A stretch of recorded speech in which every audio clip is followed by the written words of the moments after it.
तो कैसे हैं आप सब। चलिए आज हम अपना concept of electron volt and energy देखेंगे। ठीक है, ये लेक्चर बहुत ही इंपॉर्टेंट है बिकॉज जब हम डी ब्रॉगली इक्वेशन देखते हैं तो वहाँ पर हमारे सामने इलेक्ट्रॉन वोल्ट्स के कुछ एप्लीकेशन आते हैं। मतलब डी ब्रॉगली इक्वेशन में हम फॉर्मूला इंटर कन्वर्जन में इन इलेक्ट्रॉन वोल्ट्स के कॉन्सेप्ट को यूज़ करते हैं।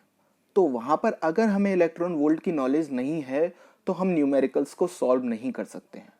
और अगर उसको एटॉमिक स्ट्रक्चर से एडवांस लेवल का न्यूमेरिकल बनाना है तो वो क्वेश्चन में कुछ अतरंगी शब्दों का यूज करता है, जैसे electron volt, binding energy, separation energy, ionisation potential. तो अगर मेरे पास इन वर्ड्स की प्रॉपर इंफॉर्मेशन नहीं है तो मैं उस न्यूमेरिकल को सॉल्व नहीं कर पाऊंगा, उस क्वेश्चन को मैं टैकल नहीं कर पाऊंगा।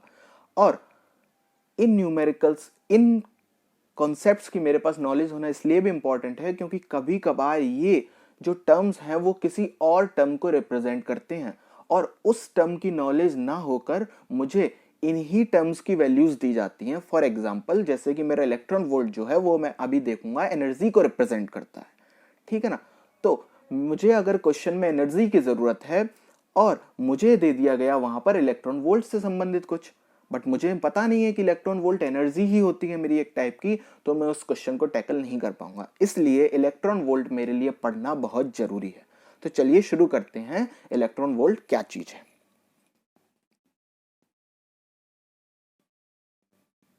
देखिए, सबसे पहले इलेक्ट्रॉन वोल्ट को समझते हैं। इमेजिन करो एक इलेक्ट्रॉन है, वो रेस्ट पर है, मैंने उसमें 1 वोल्ट का पोटेंशियल पास किया और उस 1 वोल्ट का पोटेंशियल पास करते ही वो इलेक्ट्रॉन मेरा एक्सेलरेट हुआ और एक्सेलरेट होने पर उसने जिस एनर्जी को गेन किया वही एनर्जी मेरी 1 इलेक्ट्रॉन वोल्ट कहलाएगी। फिर से समझते हैं, मेरा एक इलेक्ट्रॉन जो कि रेस्ट पर था, मैंने उसमें कुछ पोटेंशियल पास किया और पोटेंशियल पास करने पर उस इलेक्ट्रॉन ने एक्सेलरेट होना शुरू किया और उस एक्सेलरेशन के थ्रू जो उसने एनर्जी गेन की that is called 1 electron volt energy. दूसरा दिमाग में क्वेश्चन आया कि why electron volt, why not proton volt. ठीक है ना, प्रोटॉन वोल्ट भी तो हो सकता है, हमेशा इलेक्ट्रॉन वोल्ट ही क्यों। तो पॉइंट टू बी नोटेड, यहां पर लिखा हुआ है रेस्ट। मतलब जब मेरा इलेक्ट्रॉन रेस्ट पर था तब जो मैंने पोटेंशियल अप्लाई किया और उसने एक्सेलरेट किया वो एनर्जी थी, लेकिन मेरा प्रोटॉन जो होता है उसका रेस्ट मास इज ऑलवेज 0।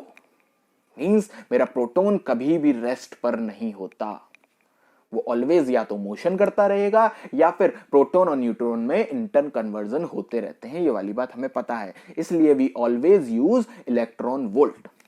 ठीक है, अब नाउ हमने देखा कि इलेक्ट्रॉन वोल्ट क्या चीज है, एक एनर्जी ही है। एक्सेलरेट होने पर जो एनर्जी उसने उसके अंदर गेन हुई उसी को हमने इलेक्ट्रॉन वोल्ट बोल दिया। मींस अगर मुझे क्वेश्चन में कहीं जरूरत है सपोज काइनेटिक एनर्जी की, ठीक है, क्योंकि मूव करने पर आई है ना एनर्जी, तो एनर्जी कौन सी हुई, जनरली काइनेटिक एनर्जी हुई। ठीक है ना। तो अब मुझे क्वेश्चन में जरूरत है कहीं पर काइनेटिक एनर्जी की, बट उसने क्या बोल दिया कि एक 2e का चार्ज था, उस पर मैंने 2 वोल्ट का पोटेंशियल जनरेट किया और वो मूव होना शुरू हो गया। मतलब अब मुझे उसने एनर्जी दे दी है, लेकिन उसने मुझे इलेक्ट्रॉन वोल्ट के टर्म्स में एनर्जी दी है, लेकिन मुझे काइनेटिक एनर्जी चाहिए, तो मुझे उस इलेक्ट्रॉन वोल्ट को काइनेटिक एनर्जी में चेंज करना पड़ेगा और मेरा न्यूमेरिकल सॉल्व हो जाएगा। ठीक है ना, इसके लिए मुझे इलेक्ट्रॉन वोल्ट की नॉलेज होना जरूरी है। ठीक है, इलेक्ट्रॉन वोल्ट वैसे तो फिजिक्स का कॉन्सेप्ट है, आप इसको बहुत डिटेल में और बहुत वास्ट तरीके से फिजिक्स में पढ़ेंगे, लेकिन केमिस्ट्री में छोटा सा एप्लीकेशन है, तो इसलिए मैं आपके लिए अलग वीडियो बना दे रहा हूं ताकि जब हम डी ब्रॉगली को स्टडी करें तो वहां पर हमें इलेक्ट्रॉन वोल्ट को लेकर परेशान ना होना पड़े। ठीक है, तो देखते हैं दूसरी बात इसकी। Positive charge always moves from high potential to low potential and negative charge always moves from low potential to high potential if set free। मतलब अगर मैंने अपने सिस्टम को फ्री छोड़ दिया है तो क्या होगा, हमेशा पॉजिटिव चार्ज मेरा हाई पोटेंशियल से लो पोटेंशियल की तरफ जाएगा और नेगेटिव चार्ज मेरा लो पोटेंशियल से हाई पोटेंशियल की तरफ जाएगा। ठीक है, देखो यहां पर दिखाया भी जा रहा है, ये मेरा इलेक्ट्रॉन है, मतलब मेरा नेगेटिव चार्ज है और ये 0 वोल्ट की तरफ से 1 वोल्ट की तरफ जा रहा है। ठीक है ना, इन सब की डिटेलिंग, ये डायग्राम बहुत इंपॉर्टेंट है, बट इसकी डिटेलिंग आप फिजिक्स में पढ़ेंगे जब आप इलेक्ट्रोस्टैटिक्स और करंट इलेक्ट्रिसिटी पढ़ेंगे, वहां पर इसको बहुत डिटेल में समझाया जाएगा। यहां पर बस मैं आपको डायग्राम से शो करना चाहता हूं ताकि आप वहां पर पढ़ें तो आपको कोई चीज नई ना लगे। और आप इस डायग्राम में बस इतनी बात देखिए कि जहां पर लो पोटेंशियल लिखा गया है वहां पर मैंने 0 वोल्ट लिखा हुआ है, ठीक है ना। और चूंकि मैं 1 इलेक्ट्रॉन वोल्ट की बात कर रहा हूं इसलिए मैंने हाई पोटेंशियल की तरफ 1 वोल्ट लिख दिया है। बस इतना ही था इस डायग्राम में इंपॉर्टेंट। आगे बढ़ते हैं। आगे बात है, if a charge q is accelerated through a potential difference of v volt then its kinetic energy will be increased by qv। अब मेरे पास काइनेटिक एनर्जी और इलेक्ट्रॉन वोल्ट का रिलेशन आ चुका है। क्या मैं बोल रहा हूं, मैंने किसी चार्ज में मैंने इलेक्ट्रॉन जब रेस्ट पर था, इलेक्ट्रॉन मतलब चार्ज, ठीक है ना, 1.6 into 10 to the power -19 coulomb, ठीक है। मैंने उसमें वोल्ट पास किया, वोल्टेज पास किए, तो उसने एक्सेलरेशन शुरू किया। एक्सेलरेशन शुरू करने की वजह से उसमें एनर्जी आई, ठीक है ना। तो that means the kinetic energy is equal to the product of charge and the voltage. वही बात यहां पर रिप्रेजेंट की गई है कि इफ अ चार्ज q, अगर चार्ज q को एक्सेलरेट किया गया पोटेंशियल डिफरेंस v से, तो उसकी काइनेटिक एनर्जी जो है वो इंक्रीज हो जाएगी qv, ठीक है ना। उसमें कुछ काइनेटिक एनर्जी तो पहले से ही होगी, ठीक है ना, और qb पास करने के थ्रू उसमें काइनेटिक एनर्जी थोड़ी सी और बढ़ जाएगी, ठीक है।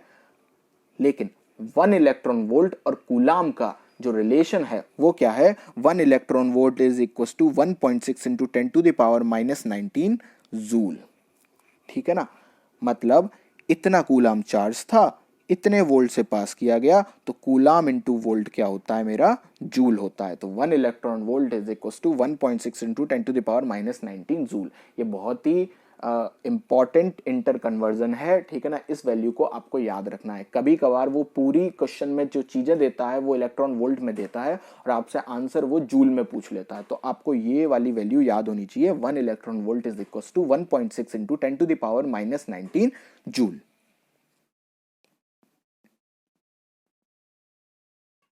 अब देख लेते हैं न्यूमेरिकल। बहुत सिंपल सा न्यूमेरिकल करेंगे। डायरेक्ट इलेक्ट्रॉन वोल्ट पर केमिस्ट्री में कोई भी टफ न्यूमेरिकल नहीं बनता है, लेकिन जब हम इसका एप्लीकेशन डी ब्रॉगली में करते हैं तो हमारे न्यूमेरिकल्स थोड़े से ट्रिकी हो जाते हैं, क्योंकि वहां पर फॉर्मूला इंटर कन्वर्जन थोड़ा सा ट्रिकी होता है। वो मैं आपको प्रॉपर सिखाऊंगा जब मैं आपको डी ब्रॉगली पढ़ाऊंगा। अभी आप इस पर फोकस करिए। बहुत सिंपल न्यूमेरिकल है। क्या कह रहा है, if a charge particle having charge of 2 electron, ठीक है, मेरे पास चार्ज आ गया कितना, 2 electron, is accelerated by 1 volt, मेरे पास वोल्टेज भी आ गया कितना, 1 volt, then its kinetic energy क्या होगी। तो काइनेटिक एनर्जी का हमने फॉर्मूला पढ़ा था, क्या होता है, Q इंटू वी। तो Q क्या है, 2E, और वोल्टेज क्या है मेरा, 1 वोल्ट। दोनों को मल्टीप्लाई किया तो क्या आ गया, 2 इलेक्ट्रॉन वोल्ट की मेरी एनर्जी आ चुकी है, ठीक है ना। अगर मैं इसको जूल में कन्वर्ट करूंगा तो क्या कर दूंगा, 2 into 1.6 into 10 to the power -19 joule, तो क्या हो जाएगा 3.2 into 10 to the power -19 joule, ठीक है। Next numerical, a charged particle having a charge +3 electron is projected towards the plate from negative plate with kinetic energy 12 electron volt. What is the maximum potential that should be applied between the plates so that the charged particle cannot strike the positive plate? बहुत ही अच्छा numerical. क्या कह रहा है, एक charge particle है जिसका charge है मेरे पास कितना, 3 इलेक्ट्रॉन, ठीक है।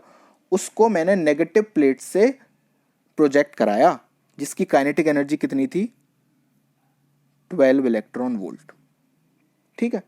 What is the minimum potential that should be applied between the plates so that the charged particle cannot strike the positive plate? Formula याद करो, थ्योरी पे मत जाओ। फॉर्मूला क्या कहता है, kinetic energy is equal to Q into V, और simple सा मेरे पास इसमें काइनेटिक एनर्जी भी है। काइनेटिक एनर्जी कौन सी है, यही मेरी काइनेटिक एनर्जी है, ठीक है। और ये क्या है मेरे पास, चार्ज। मुझे क्या निकालना है, पोटेंशियल। सिंपल सा डायरेक्ट फॉर्मूला पे था, तो पोटेंशियल निकालने के लिए मैं क्या करूंगा, 12 electron volt upon 3 electron charge, ये कटा और 4 वोल्ट मेरा आंसर आ गया।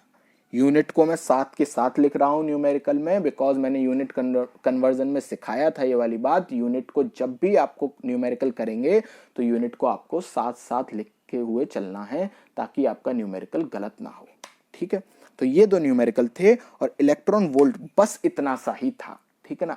अलग से इसलिए पढ़ा दिया ताकि जब मैं डी ब्रोगली पढ़ाऊंगा तो आपको इसको लेके परेशान ना होना पड़े, ठीक है ना, क्योंकि डायरेक्ट न्यूमेरिकल उसमें आएंगे तो आपको इतनी चीज पता होनी चाहिए, ठीक है ना। अब नेक्स्ट वीडियो में हम बोहर्स रेडियस भी पढ़ेंगे और डी ब्रोगली भी पढ़ेंगे, तो उसमें हम इसका एप्लीकेशन जरूर देखेंगे, ठीक है। आई होप आपको वीडियो पसंद आई होगी। अगर पसंद आई है तो प्लीज लाइक करिए, शेयर करिए, सब्सक्राइब करिए। नेक्स्ट वीडियो में मिलेंगे नए कॉन्सेप्ट के साथ।